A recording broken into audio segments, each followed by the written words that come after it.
Welcome to another deep dive with us. This time we're going behind the scenes in Hollywood, but not the glamorous side you usually hear about. Right. We're going to be focusing on Black talent and representation, and specifically what comedians Eddie Griffin and Katt Williams have to say about it. Yeah, their commentary is pretty raw. It is, it is. Our source material for this deep dive is a YouTube video essay that compiles a lot of their thoughts. And we're going to kind of unpack it all, see what it means. Exactly. It's like decoding the Hollywood playbook. Mhm. All those rules of the game, even the ones nobody talks about out loud. We're not just summarizing here. We're Uh-huh. going deeper, analyzing the business side, the power dynamics, the patterns that go way beyond just these two guys' opinions. Absolutely. Absolutely. And one of the first things that jumped out at me in the video was this whole discussion about Black focused networks, like the rise and fall of them. Oh, yeah. We all remember UPN, right? Of course. It launched with those huge hits, Martin, Malcolm and Eddie, the Jamie Foxx show. And then it seems like things kind of shifted. Yeah, and that's where Eddie Griffin's term uppicker network comes in. Yeah, he's implying Black talent is used to build up a certain audience, but once that audience is hooked, the commitment to diverse content kind of fades away. Wow. It's like they were a stepping stone to a more mainstream audience, and let's be honest, a less Black viewership. It makes you wonder, is this just a TV thing or is this like a bigger problem in Hollywood? Right, that's the question. Yeah. It's a pattern you see across industries, to be Yeah. honest. But in Hollywood, it just seems amplified somehow. For sure. You get this surge of diversity when it's profitable.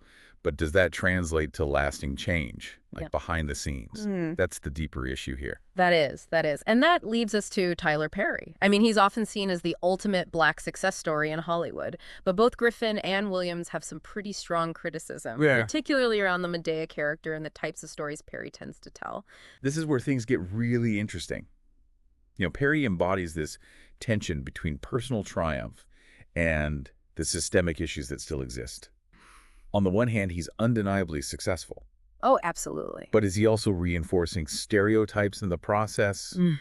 And then there are the accusations of blackballing, essentially shutting out people who don't conform to his vision. It makes you think, is this like the price of power in Hollywood? Do you have to become a gatekeeper to reach the top? That's a heavy thought. But then buckle up, because Katt Williams takes it even further. Oh, yeah. He starts talking about audience plants at comedy shows. Like, Mhm. they're there to manipulate how people react to the jokes.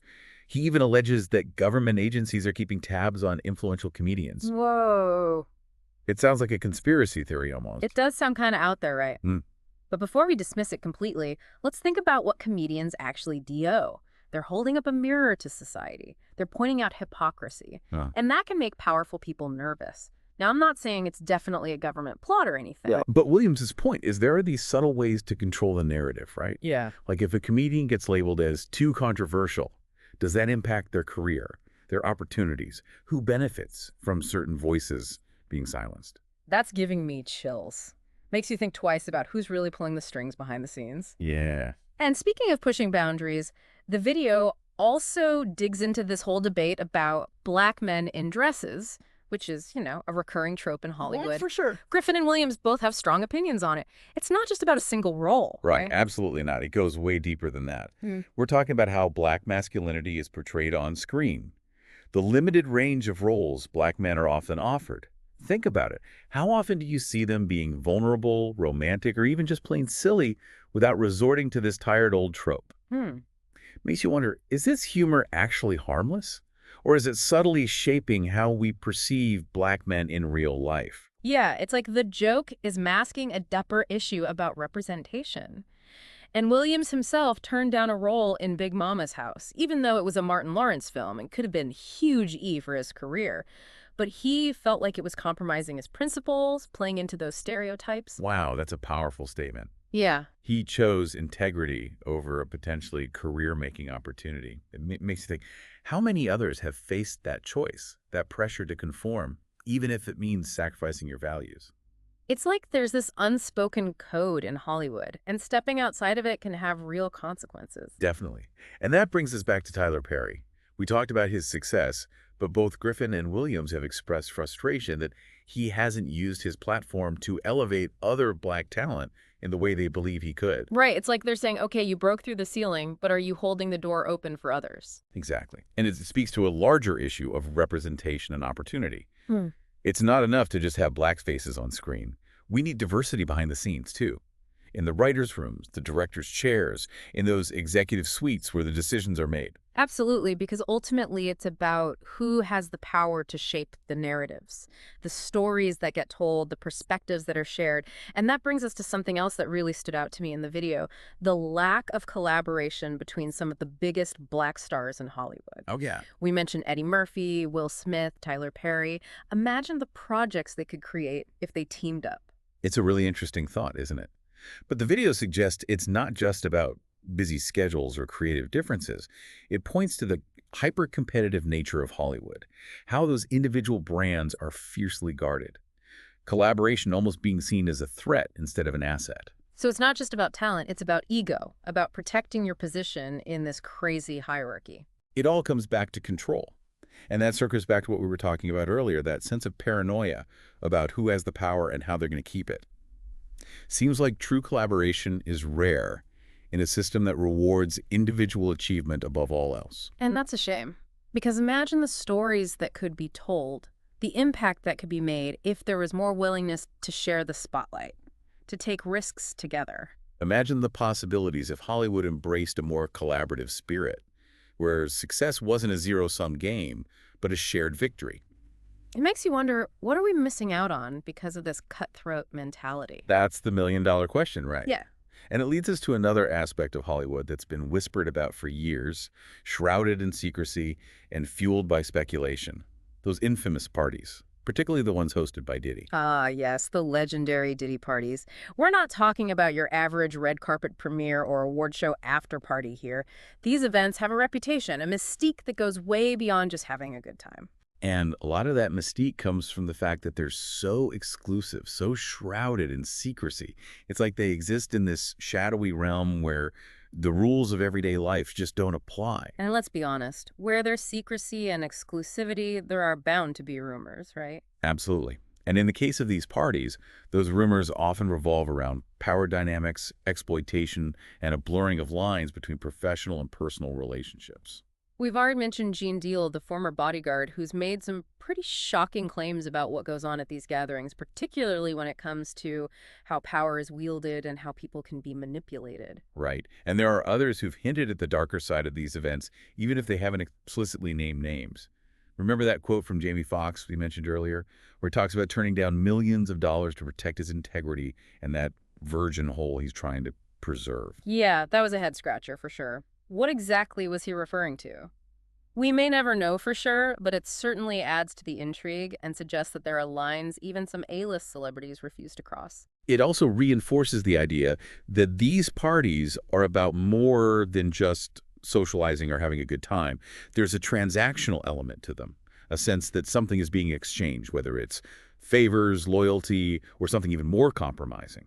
And Katt Williams has been pretty vocal about this as well. He's described these parties as almost like initiation rituals where you have to prove yourself, show that you're willing to play by the unspoken rules in order to gain access to the inner circle. It's like a test of loyalty, a way of weeding out those who aren't willing to go along with the program. And he's also suggested that these parties are often documented, that everything is filmed or photographed, which creates a sense of paranoia and vulnerability among the attendees. Like, you never know when that footage might resurface or how it might be used against you. It's a chilling thought, isn't it? To think that your actions, your choices are being recorded and potentially held over your head. It creates a culture of fear and silence where people are afraid to speak out or challenge the status quo for fear of retaliation. It's like everyone's walking on eggshells, trying to navigate this minefield of power dynamics and hidden agendas. And that brings us back to the importance of voices like Eddie Griffin and Katt Williams. They're willing to risk their careers, their reputations, to shed light on these darker aspects of Hollywood. They're the whistleblowers, the truth tellers who are willing to break the code of silence and expose the underbelly of the beast. And their courage is commendable because they're reminding us that behind the glitz and glamour, behind the carefully constructed images, there are real people who are vulnerable, who are exploited, and who are often silenced by fear. It's a sobering reality check, a reminder that the pursuit of fame and fortune often comes at a steep price. And that's a conversation we need to keep having. We need to keep questioning the systems, the power structures, the unspoken rules that govern this industry. We need to keep listening to the voices of those who are brave enough to speak out, to challenge the status quo, and to demand better. Because ultimately, Hollywood has a responsibility to do better. It has a responsibility to protect its most vulnerable members, to promote equity and diversity, and to create a culture where success doesn't come at the expense of someone else's well-being. It's a tall order, for sure, but it's a conversation worth having, a fight worth fighting, and we're just getting started. Stay tuned for the next part of our deep dive, where we'll explore what all of this means for us as consumers and how we can use our voices and our choices to demand a more just and equitable Hollywood. Welcome back to our deep dive. We're still unpacking those no-holds-barred comments from Eddie Griffin and Katt Williams, and man, they really don't hold back when it comes to their experiences in Hollywood. Nope, they don't. And one thing that keeps coming up is this sense of control, almost like a paranoia about who's really in charge and how they use that power. Right, like we talked about, blackballing, those whispers of government surveillance. It's unsettling, makes you think about how far people will go to stay on top in this town. It really does. And it's not just the big studio heads or executives either. Katt Williams actually talks about, well, a culture of unwanted touching in Hollywood. Yeah, he doesn't mince words. He straight up says, and I quote, "We've all been inappropriately touched in Hollywood, period. It's just that's what it is. We've all at some point or another been inappropriately touched in Hollywood, whether you realize it or not." Wow. Heavy stuff, right? It is. It's a reminder that this isn't just a Hollywood problem. It's about power dynamics everywhere, how people in positions of influence can take advantage of others. And it's about the silence that surrounds these situations, the fear of speaking out. Absolutely, because in Hollywood, speaking out can mean career suicide. But getting back to specifics, I thought it was interesting that both Griffin and Williams were pretty critical of that whole trend of putting black men in dresses for laughs. Yeah, and again, that goes beyond just their personal opinions. This trope has a long and complicated history. On the surface, it might seem like harmless fun, but it raises questions about how we perceive black masculinity, the limited roles available, and whether humor is actually reinforcing stereotypes instead of challenging them. It's a nuanced issue, for sure. And Williams shared that Martin Lawrence asked him to be in Big Mama's house, which could have been a huge break for him at that time. Oh, yeah, for sure. But he turned it down, flat out. He felt like it would have been compromising his principles, playing into those harmful stereotypes. That's a powerful statement. Choosing integrity over a potentially career-making opportunity makes you wonder how many others have faced that choice, that pressure to conform, even if it means sacrificing your values. It's like there's this unspoken code in Hollywood, and if you step outside of it, there are consequences. Absolutely. And that brings us back to Tyler Perry. We talked about his incredible success, but both Griffin and Williams have said they're frustrated that he hasn't used his platform to elevate other black talent the way they believe he could. It's like they're saying, okay, you broke through the ceiling, but are you holding the door open for others? Exactly. And it speaks to a larger issue of representation and opportunity. It's not enough to just have black faces on screen. We need diversity behind the scenes, in the writers' rooms, in the directors' chairs, in those executive suites where the decisions are made. Because ultimately it's about who has the power to shape the narratives, the stories that get told, the perspectives that are shared. And that brings us to something else that really stood out to me in the video. The lack of collaboration between some of the biggest black stars in Hollywood. Interesting, yeah. Like we mentioned, Eddie Murphy, Will Smith, Tyler Perry. Imagine the kind of magic they could create if they actually teamed up on a project. It's a fascinating thought, isn't it? But the video argues that this lack of collaboration isn't just about busy schedules or creative differences. It points to how competitive Hollywood is, how fiercely those individual brands are protected. Like, collaboration is seen as a threat, not an advantage. So it's not just about raw talent, it's about ego, too. About maintaining your position in this whole hierarchy. It's about control. And that circles back to what we were discussing earlier, that sense of paranoia about who holds the power and how they're going to keep it. True collaboration seems rare in a system that rewards individual achievement above all else. And that's a shame, because imagine the stories that could be told, the impact that could be made if there was more of a willingness to share the spotlight, to take creative risks together. Imagine the possibilities if Hollywood embraced a more collaborative spirit, where success wasn't a zero-sum game, but a shared victory. Makes you wonder what we're missing out on because of this cutthroat mentality. That's the million-dollar question. And it leads us into another aspect of Hollywood that's been whispered about for years, shrouded in secrecy and fueled by speculation. Those infamous parties, particularly the ones hosted by Diddy. Ah, yes, the legendary Diddy parties. Not your average red carpet premiere or award show after party. These events have a reputation, a mystique that goes beyond just having a good time. And a lot of that mystique comes from how exclusive they are, how secretive. It's like they happen in the shadowy world where the rules of everyday life don't apply. And let's be honest, where there's secrecy and exclusivity, there are bound to be rumors. Oh, absolutely.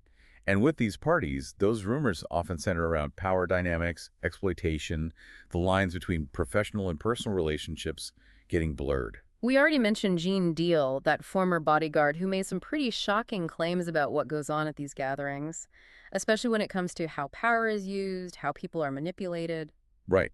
And others have hinted at the darker side of these events, even if they haven't explicitly named names. Remember that quote from Jamie Foxx we talked about before, where he mentions turning down millions of dollars to protect his integrity and that virgin hole he's trying to preserve? Yeah, that was definitely a head scratcher. What exactly was he talking about? We might never know for sure, but it adds to the intrigue. Suggests that there are lines even some A-list celebrities just won't cross. It also reinforces the idea that these parties are about more than just socializing. There's a transactional element to them, like something is being exchanged, whether it's favors, loyalty, or something even more compromising. Katt Williams has been pretty outspoken about this too. He described these parties almost like initiation rituals. You have to prove yourself, play by those unspoken rules, if you want to get into the inner circle. It's a test, a way of weeding out those who aren't willing to go along with the program. And he also said these parties are often documented, that everything's filmed or photographed, creates this sense of paranoia and vulnerability, like you never know when that footage might come back to haunt you. It's a chilling thought, to think that your actions, your choices, are being recorded and potentially held over your head creates a culture of fear and silence, where people are afraid to speak up or challenge things because they're afraid of what might happen. It's like everyone's walking on eggshells, trying to navigate this minefield of power plays and hidden agendas. And that brings us back to how important voices like Eddie Griffin and Katt Williams are. They're willing to risk their careers, their reputations, to shine a light on these darker sides of Hollywood. They're the whistleblowers, the truth tellers who break the code of silence and expose what's really going on. Their courage is commendable. They're reminding us that behind all the glitz and glamour, behind those carefully constructed images, there are real people. People who are vulnerable, who are taken advantage of, who are silenced by fear. It's a sobering reminder that chasing fame and fortune often comes with a hefty price tag. And it's a conversation we need to keep having. We need to keep questioning the systems, the power structures, the unspoken rules that govern this industry. We need to listen to those who are brave enough to speak out, to challenge the status quo, to demand better. Because ultimately, Hollywood has a responsibility to do better, to protect its most vulnerable members, to promote equity and diversity, to create a culture where success doesn't have to come at the expense of someone else's well-being. That's a tall order for sure, but it's a conversation worth having, a fight worth fighting, and we're just getting started. Stay tuned for the final part of our deep dive, where we'll explore what all of this means for us as viewers and how we can use our own voices and choices to push for a more just and equitable Hollywood. Welcome back to the final part of our deep dive. We've been exploring Hollywood with Eddie Griffin and Katt Williams as our guides, and man, they've really given us a lot to think about. Power, manipulation, those Diddy parties. It's a side of Hollywood we don't often see. Definitely not the glitz and glamour we're used to. Yeah.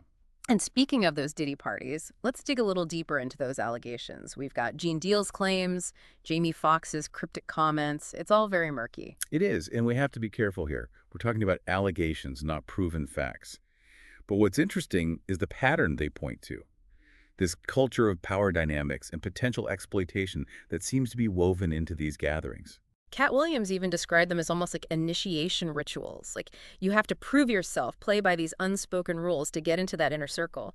And then there's that whole idea that everything is documented, filmed, photographed, almost like blackmail waiting to happen. Yeah, it creates a constant sense of paranoia. Like you're always being watched, judged, Your actions could be used against you later. And that kind of fear, especially in an industry where your reputation is everything, is powerful. It's like a pressure cooker, you know? Ambition, the desire for success, it can push people to do things they might not otherwise do. Right. And it makes you wonder how much of this is just accepted. Like, is this the price of admission to the Hollywood Club? If so, what does that say about the industry as a whole? Tough question, and I don't think there's an easy answer. But what's clear is that the silence that surrounds these types of situations, it just allows the patterns to continue. Yeah, because speaking out is risky. You risk your career, your relationships, your whole reputation. It's often easier and safer to just go along with it, keep your head down, and hope you don't become a target. And that's why voices like Eddie Griffin and Katt Williams are so important. They're willing to speak truth to power, even if it means facing consequences, being labeled as troublemakers. They're shining a light on those darker corners of Hollywood, forcing us to confront these uncomfortable realities that often get ignored. And their courage is inspiring. It reminds us that it is possible to speak out, to challenge the status quo, even when it feels like everyone's against you. So where does this leave us? We've explored the good, the bad, and the ugly of Hollywood. We've seen how Black talent has had to navigate this system with both the wins and the challenges. We've seen how power works, how it can be used to lift people up, but also to take advantage of them, to create opportunities, but also to shut people out. And I think the biggest takeaway is that Hollywood isn't one thing. It's not a monolith. It's a system made up of individuals, and each person has choices to make, values to uphold. And as consumers, as viewers, we have a role to play in how that system works. We can choose to support projects, stories, voices that align with what we believe in. We can demand more from the industry. More diversity, more equity, more accountability. We can refuse to be part of perpetuating harmful stereotypes or exploitative practices. Because at the end of the day, the stories Hollywood tells have a huge impact on our culture, our values, how we understand the world. It's up to all of us to make sure those stories reflect the diversity, the complexity, the humanity, the world we want to live in. So keep questioning, keep challenging, and keep demanding better. That's a powerful note to end on. Thanks for joining us for this deep dive. We'll see you next time.